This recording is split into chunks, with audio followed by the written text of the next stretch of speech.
नमस्कार प्यारे छात्रों, आप हैं Rajkumar Patel sir YouTube channel पर। और आज हम पढ़ रहे हैं कक्षा 10वीं का संस्कृत विषय का सैमुसी द्वितीय भाग, इसका प्रथम पार्ट सूची पर्यावरणम। इसके हम प्रश्नोत्तर करेंगे। प्रथम पार्ट के हम अभ्यास प्रश्नों को हल कर रहे हैं। NCERT का यह पार्ट प्रथम है, सूची पर्यावरणम यानी पर्यावरण की शुद्धता। पहला प्रश्न है, एक पदेन उत्तरम लिखत। एक पद में हमें उत्तर लिखना है। प्रश्न पहला है, अत्र जीवितम कीदृशम जातम। इसका अर्थ है यहाँ जीवन कैसा हो गया है। तो इसका अर्थ है दुर्वहम। दुर्वहम यानी कठिन हो गया है जीवन। ख नंबर का प्रश्न है, आनशम महानगरे मध्य क्रम किम प्रचलति। इसका आंसर है कालाय सच क्रमम। इसका प्रश्न का अर्थ हुआ, इसका अर्थ है महानगरों में रात दिन क्या चलता है। तो इसका उत्तर है लोहे का चक्र यानी कालाय स चक्रम। तीसरा प्रश्न है, कुतस्थ वस्तु मिश्रितम किमस्ति। इसका अर्थ है मिलावटी पदार्थों से मिला हुआ क्या है। तो इसका उत्तर है भक्ष्यम। भक्ष्यम यानी भोज्य पदार्थ यानी खाने पीने की जो चीज़ें हैं वो दूषित हो गई हैं। आगे है, अहम कस्मै जीवनम कामे। इसका अर्थ है मैं किसके लिए जीवन चाहता हूँ। इसका उत्तर है मानवाय। मानवाय यानी मनुष्य के लिए। पांचवा प्रश्न है, केसाम माला रमणीयः। किनकी पंक्ति सुंदर है। इसका उत्तर है हरित तरु ललित लता नाम यानी हरे हरे वृक्षों की सुंदर लताओं की पंक्तियां सुंदर हैं। प्रश्न दूसरा है, अधोलिखिता नाम प्रश्नानाम उत्तराणि संस्कृत भाषाया लिखत। यानी हमें अब इन प्रश्नों के उत्तर जो हैं वो संस्कृत भाषा में लिखना है। प्रश्न पहला है, कवि किमर्थम प्रकृते ही शरणम इच्छति। इसका अर्थ है कवि किस लिए प्रकृति की शरण चाहता है। इसका उत्तर है अत्र धरातले जीवितम दुर्वहम जातम अतः कवि प्रकृति शरणम इच्छति। इसका अर्थ है यहाँ धरातल पर जीवन कठिन हो गया है, इसलिए कवि प्रकृति की शरण में जाना चाहता है। दूसरा प्रश्न है, कस्मात् कारणात् महानगरेषु संसरणम कठिनम वर्तते। इसका अर्थ है किस कारण से महानगरों में चलना कठिन है। इसका उत्तर है मार्गेषु यानानाम अनन्तः पंक्तयः सन्ति एतस्मात् कारणात् महानगरेषु संसरणम कठिनम वर्तते। इसका अर्थ है मार्ग में गाड़ियों की अनंत पंक्तियां हैं, इस कारण महानगरों में चलना कठिन है। आगे तीसरा प्रश्न है, अस्माकं पर्यावरणे किम किम दूषितम अस्ति। इसका अर्थ है हमारे पर्यावरण में क्या क्या दूषित है। इसका उत्तर है अस्माकं पर्यावरणे वायुमंडलम जलम भक्ष्यम धरातलम च दूषितम अस्ति। यानी हमारे पर्यावरण में वायुमंडल, जल, भोज्य पदार्थ, धरातल दूषित है। आगे है चौथा प्रश्न, कवि कुत्र संचरणम कर्तुम इच्छति।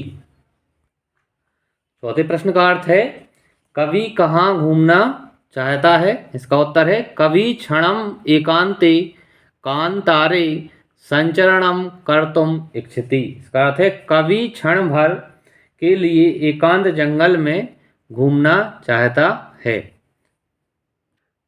पांचवा प्रश्न है, स्वस्थ जीवनाय कीदृशे वातावरणे भ्रमणीयम। इसका अर्थ है स्वस्थ जीवन के लिए कैसे वातावरण में घूमना चाहिए। इसका उत्तर है स्वस्थ जीवनाय स्वच्छ वातावरणे भ्रमणीयम अर्थात स्वच्छ जीवन के लिए स्वच्छ वातावरण में घूमना चाहिए। अगला प्रश्न है, अंत में पद्यांशे कवि का कामना अस्ति। इसका अर्थ है अंतिम पद्यांश में कवि की क्या कामना है। उत्तर है अंतिम पद्यांशे कवि कामना अस्ति यत् लता तरु गुल्मः प्रस्तरतले पिष्टा नो भवन्तु पाषाणी सभ्यता निसर्गे समाविष्टः न स्यात् मानवाय जीवनम भवेत् जीवन मरणम न इति। इसका अर्थ है अंतिम पद्यांश में कवि की कामना है कि लता वृक्ष और झाड़ी पत्थरों के नीचे ना पिसें, पथरीली सभ्यता में प्रकृति में समाहित ना हो, मनुष्य के लिए जीवन हो, जीते जी मरना ना हो। प्रश्न तीसरा है संधि विच्छेदम कुरुत। प्रकृति धन एवा करेंगे तो बन जाएगा प्रकृतिरेवः। खा नंबर का प्रश्न है सयात धन ना धन एप। इसका आंसर होगा स्यान्नेवः। तीसरा है ही धन अंतः बराबर ह्यनन्तः। चौथा है वही धन अंतः धन जगति। इसका उत्तर होगा बहिर अंतर जगति। पांचवा है अस्मात् धन नगरात। आंसर बनेगा अस्मान नगरात। सम धन चरणम बराबर हो जाएगा संचरणम। धूमम धन मुंचति धूमम मुंचति। आगे चौथा प्रश्न है अधोलिखितानाम अव्ययानाम सहायतायाः रिक्त स्थानानि पूर्णतः। यहाँ अव्यय शब्द ये हैं भृशम, यत्र तत्र अत्र अपि एव सदा बहि। इनको हमें खाली स्थान में भरना है। प्रश्न है पहला इदानीं वायुमंडलम भृशम प्रदूषित मस्ति। भृशम भरेंगे हम यहाँ पहले खाली स्थान में। दूसरा है खालिस्तान जीवनम दुर्बहम अस्ति। यहाँ भरेंगे अत्र यानी यहाँ जीवन कठिन है। तीसरा है प्राकृतिक वातावरणे क्षणे संचरणम अपि लाभदायकम भवति। यहाँ अपि भरेंगे। चौथा है पर्यावरणस्य संरक्षणम एव प्रकृति आराधनः।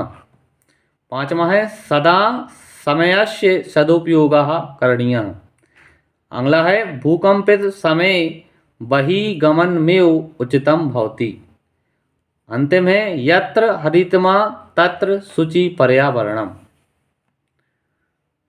आगे है पांचवा प्रश्न अधोलिखितानाम पदानाम पर्याय पदम लिखत। नीचे लिखे इन शब्दों के हमें पर्यायवाची शब्द लिखना है। सलिलम, सलिलम का होगा जलम। आम्रम, आम्रम का पर्यायवाची शब्द होगा रसालम। तीसरा है वनम, वनम का होगा कांतारम। शरीरम, शरीरम का पर्याय होगा तनु। कुटिलम, कुटिलम का होगा वक्रम। पाषाण, पाषाण का होगा प्रस्तर। आगे है अधोलिखित पदानाम विलोम पदानी पाठात चित्वा लिखत। तो हमें विलोम पद लिखना है अब नीचे यहाँ। शुक्रम, शुक्रम का होगा दुर्वहम। दूषितम, दूषितम का होगा शुद्धम। ग्रहणंती, मुंजंती। निर्मलम, समलम। दानवाय, मानवाय। शांतः, अनंतः। आगे छठवां प्रश्न है उदाहरण मनुश्रुत्र पाठात चित्वा च समस्त पदानी समास नाम च लिखत। यहाँ हमें समस्त पदों को लिखना है जोड़ के इनको और समास का नाम लिखना है। पहला है का नंबर का मलेन सहितम सामलम। इसमें अव्ययीभाव समास है। ऐसे ही हम आगे करेंगे। हरितः च ए तरवः। इसका होगा हरित तरुणाम। कर्मधारय समास होगा इसमें। आगे है ललितः च या लताः। इसका होगा ललित लतानाम। इसमें भी कर्मधारय समास होगा। आगे है नवा मालिकः, नवमालिकः। इसमें कर्मधारय समास होगा। धृतः सुख संदेशः एन। इसमें होगा धृत सुख संदेशम। इसमें बहुव्रीहि समास है। आगे है कज्जलम एव मलिनम। इसका होगा कज्जल मलिनम। कर्मधारय समास होगा इसमें। आगे है दुर्दांतई दशनहि। इसका होगा दुर्दांत दशनहि। इसमें भी कर्मधारय समास है। आगे रेखांकित पदमाधृत्य प्रश्न निर्माणम कुरुत। रेखांकित पद को हटा के हमें वहाँ प्रश्नवाचक शब्द लिखना है और हमें प्रश्न का निर्माण करना है। पहला है शक्तियानम कज्जल मलिनम धूमम मंजति। तो हम यहाँ कज्जल मलिनम को हटाएंगे और इसके स्थान पे लिखेंगे कीदृशम और बाकी पूरा वाक्य वैसे ही लिखेंगे। लास्ट में लगाएंगे प्रश्नवाचक चिन्ह तो बन जाएगा शक्तियानम कीदृशम धूमम मुंजति। आगे है खा नंबर का उद्याने पक्षिणाम कलरवम चेतः प्रसादयति। इसमें हम पक्षिणाम को हटाएंगे और इसके स्थान पे लिखेंगे केशाम। वाक्य बनेगा उद्याने केशाम कलरवम चेतः प्रसादयति, और लास्ट में लगाएंगे प्रश्नवाचक चिन्ह। तीसरा है पाषाणी सभ्यतायां लता तरु गुल्मः प्रस्तर तले पिष्टः सन्ति। यहाँ लता तरु गुल्मः को हटा देंगे हम और उसके स्थान पर लिखेंगे के। वाक्य बनेगा पाषाणी सभ्यतायां के प्रस्तर तले पिष्टः सन्ति, यहाँ लगाएंगे लास्ट में हम प्रश्नवाचक चिन्ह।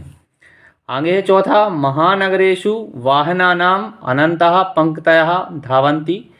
यहाँ महानगरेषु को हटाएंगे और इसके स्थान पर लिखेंगे केषु, तो वाक्य बनेगा केषु वाहनानाम अनंतः पंक्तयः धावन्ति। पांचवा है प्रकृत्यः सान्निध्यौ वास्तविकम सुखम विद्यते। प्राकृत्या को हटाएंगे और इसके स्थान पर लिखेंगे कस्यः, वाक्य बनेगा कस्यः सान्निध्यौ वास्तविकम सुखम विद्यते, लास्ट में लगाएंगे प्रश्नवाचक चिन्ह। इस तरह से छात्रों हमने आज इस प्रथम पाठ के प्रश्नोत्तर अभ्यास प्रश्नों को पूरा किया। आपको वीडियो अच्छा लगा हो चैनल को सब्सक्राइब करें, वीडियो को लाइक करें। धन्यवाद छात्रों, जय हिंद।